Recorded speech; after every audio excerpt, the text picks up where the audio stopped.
What is up, everybody?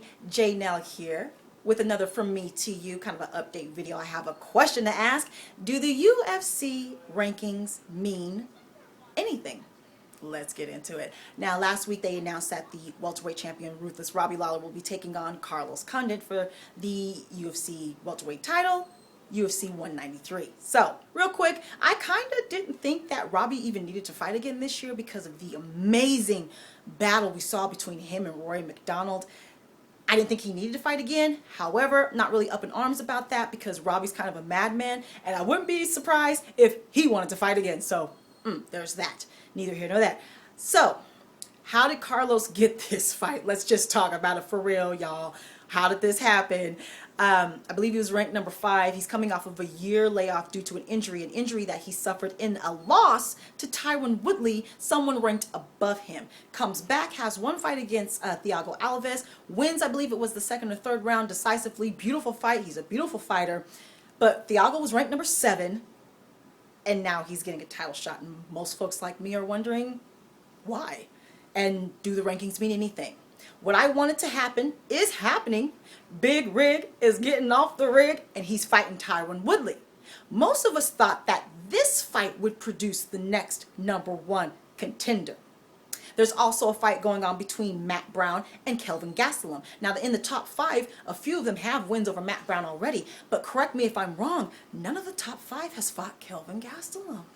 None of them. So if Kelvin wins, that shakes things up. There's lots of fights there. Plus the top 5, top 6, 7, they're very evenly matched. We could have seen 2, 3 fights there to funnel up a number 1 contender and made bank off of all those fights. They're all going to be good. So why isn't that happening? Why aren't you really utilizing Carlos Condit? Put him in another fight, 2 fights, let him earn it. Because all of those fights leading up are going to be great. So is this the best money decision? You could get more for your buck if you make him earn a little, right? That's what I think. So here's the thing about the rankings.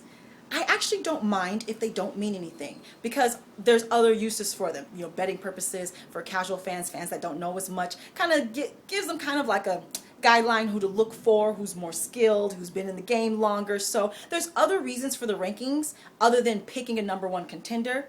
So my issue is their pay scale is attached to the rankings from the Reebok deal. And the Reebok deal, the champion makes the most, number 1 second most, number 2, 3, so on and so forth. So if the rankings don't mean anything, and you can have guys come in from outside the top 5 and get title shots, or just jump rankings like Conor McGregor did before Chad.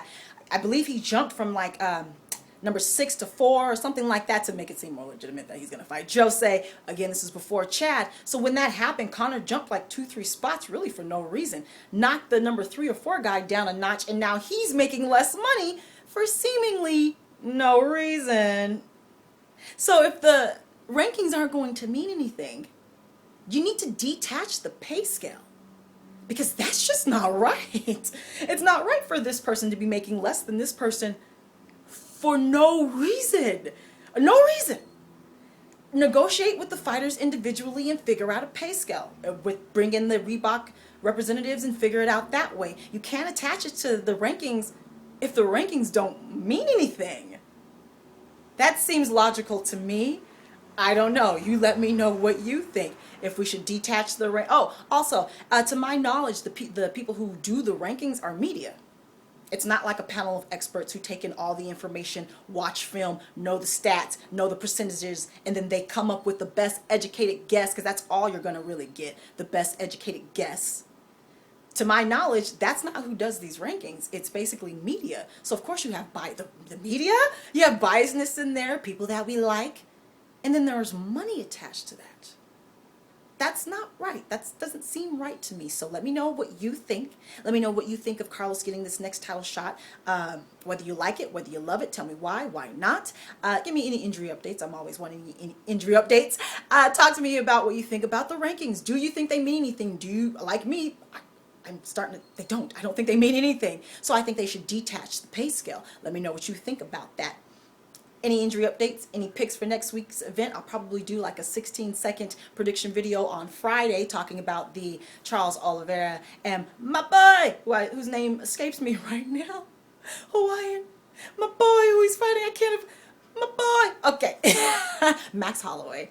So I'll be doing a 15-second prediction video, which are exclusive on Twitter and Instagram, so you'll just have to follow me there to find it. So let me know what you think about this subject. Follow me on Facebook as well, all at Janelle Owens. Talk to me. Take care. Subscribe. And goodbye.